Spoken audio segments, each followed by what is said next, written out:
आज Doubtnut app download करें। Doubtnut पर अपने सभी गणित, रसायन विज्ञान, भौतिक विज्ञान और जीव विज्ञान के डाउट्स का करो सफाया। बस प्रश्न की फोटो खींचो, एक ही प्रश्न को क्रॉप करो और तुरंत वीडियो सोल्यूशन पाओ। अभी डाउनलोड करें। प्रश्न दिया है, नियत दाब पर एक आदर्श गैस के 2 मोल का ताप 25 डिग्री सेल्सियस से 35 डिग्री सेल्सियस तक बढ़ाने में 310 जूल ऊष्मा आवश्यक होती है। इसी गैस का ताप उसी परास यानी कि 25 से 35 डिग्री सेल्सियस तक नियत आयतन में बढ़ाने पर जो आवश्यक ऊष्मा की मात्रा होगी उसको हम लोग को यहाँ पे ज्ञात करना है। यहाँ पे 4 विकल्प दिया गया है। तो आइए हम लोग इस प्रश्न को हल करते हैं और देखते हैं कि यहाँ पे आवश्यक ऊष्मा की मात्रा कितनी होगी। तो देखिए, जो नियत दाब पर आवश्यक ऊष्मा की मात्रा होती है जिसको हम लोग Q P से दर्शाते हैं, ये हमारे पास हो जाता है N C P गुणित यहाँ पे हो जाता है डेल T, जहाँ पे Cp जो है ऊष्माधारिता को दर्शाता है नियत दाब पर, N मोलों में संख्या है, डेल T जो है तापांतर है। तो यहाँ पे हम लोग ताप का अगर अंतर देखें तो देखो यहाँ पे T1 बराबर हमें यहाँ पे दिया गया है 25 डिग्री सेल्सियस और T2 बराबर हमें यहाँ पे दिया गया है 35 डिग्री सेल्सियस। तो इनमें जो तापांतर होगा डेल T के रूप में ये हो जाएगा T2 ऋण T1 यानी कि 35 डिग्री सेल्सियस ऋण यहाँ पे हो जाएगा 25 डिग्री सेल्सियस अर्थात 10 डिग्री सेल्सियस। तो ये हो गया हमारे पास डेल T का मान। N का मान हमें यहाँ पे 2 मोल दिया गया है और हमारे पास यहाँ पे Cp का मान हमें ज्ञात करना होगा। Qp का मान हमें यहाँ पे दे दिया गया है कि 310 जूल लगता है। तो इसी तरह से हमारे पास नियत आयतन में भी मान होगा, ठीक है। इसको हम लोग समीकरण 1 लिख देते हैं। तो ये हो जाएगा QV के रूप में नियत आयतन पर आवश्यक ऊष्मा की मात्रा, ये हो जाएगा NCV गुणित डेल T।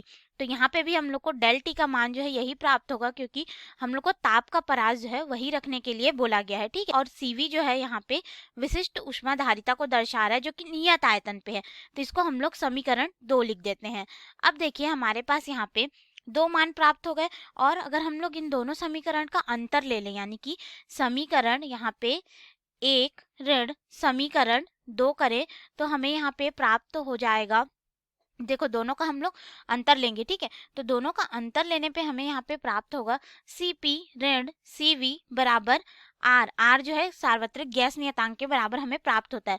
तो इन समीकरण को हम लोग अगर यहाँ पे रखेंगे इनके मान को तो हमारे पास देखिए मान किस तरह से होगा, क्योंकि हम लोग यहाँ से Cp का जो है मान निकाल सकते हैं। यहाँ पे मान रखेंगे तो देखिए ये इस तरह से हो जाएगा 310 जूल बराबर यहाँ पे हो जाएगा 2 मोल गुणित यहाँ पे हो जाएगा 10 डिग्री सेल्सियस और यहाँ पे हो जाएगा Cp। तो Cp का मान हम लोग को यहाँ से मिल जाएगा। उसी तरह से हम लोग यहाँ पे Cv का भी मान निकालेंगे तो Cv से यहाँ पे हम लोग मान रख सकते हैं, ठीक है।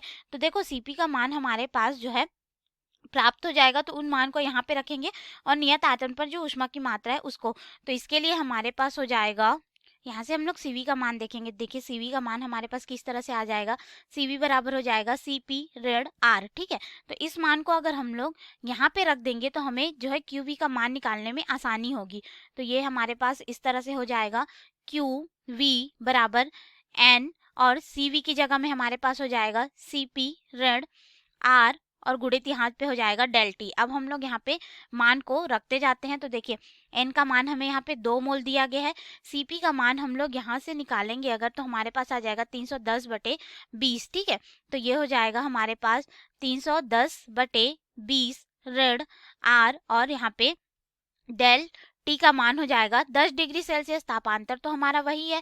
तो हमारे पास यहाँ पे मान जो है कुछ इस प्रकार से हो जाएगा। अगर हम लोग देखें तो देखो ये 2 से 1 बार में और ये 10 बार में, ठीक है। 10 से हम लोग इसको करेंगे तो ये हो जाएगा 31 यानी कि ये हो गया 31 ऋण 2 R और फिर इसमें हम लोग गुणा कर देंगे 10 का, अर्थात हमारे पास यहाँ पे हो जाएगा 310 ऋण 20 R और ये किसका मान है हमारे पास, QV का मान है, ठीक है। और R का मान हम लोग जानते हैं जो कि होता है 8.31। तो हम लोग यहाँ पे रख देंगे तो QV यानी कि जूल प्रति मोल केल्विन में हमें प्राप्त होता है, ठीक है। तो ये हो जाएगा 310 ऋण यहाँ पे 20 गुणित 8.3। अब हम लोग इसका गुणा करके इसके साथ इसको घटा देंगे तो QV यानी कि आवश्यक ऊष्मा की मात्रा हो जाएगी हमारे पास 144 जूल। तो ये रहा हमारे प्रश्न का उत्तर। इसके अनुसार हम लोग देखते हैं कि हमारा कौन सा विकल्प जो है सही होगा। तो पहला 384 जूल, तो ये तो गलत है। बी 144 जूल, बी हमारा बिल्कुल सही उत्तर होगा इस प्रश्न के लिए। धन्यवाद। कक्षा 6 से 12वीं से लेकर नीट, IIT, JEE वो एडवांस के लेवल तक 1 करोड़ से ज्यादा छात्रों का भरोसा। आज ही डाउनलोड करें डाउटनेट ऐप या व्हाट्सएप करें अपने सारे डाउट्स 8400 400 400 पर।